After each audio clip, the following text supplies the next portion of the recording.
এত কিছু ঘটার পরও গত 3 দিন আগে কুলতলি জয়নগরে একটা 10 বছরের, সে কোন ধর্মের আমার দেখার দরকার নেই, হ্যাঁ সে জন্মগত হিন্দু ঘরে জন্ম হয়েছে, কিন্তু সে তো বোন আমাদের।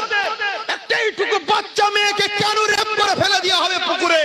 পুলিশকে কেস করতে যাওয়া হয়েছে, পুলিশ তার কেস লাইনে গুরুত্ব দেয়নি।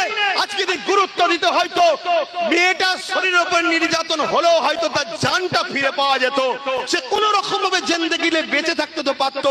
তাকে মেরে ফেলে দেওয়া হয়েছে, পরের দিন পুকুর থেকে পাওয়া যাচ্ছে। এই ঘটনা ঘটবে কেন? আহলে সুন্নাত ওয়াল জামাতের কি কাজ নয় এর বিরুদ্ধে প্রতিবাদ করা?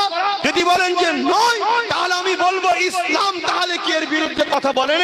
যদি বলেন হ্যাঁ ইসলাম অন্যায়ের বিরুদ্ধে কথা বলেছে, তাহলে আহলে সুন্নাত ওয়াল জামাতের প্রত্যেকটা সৈনিককে আগামী দিন যে কোনো অন্যায় হবে তার বিরুদ্ধে আপনাকে সংগ্রাম করতে হবে।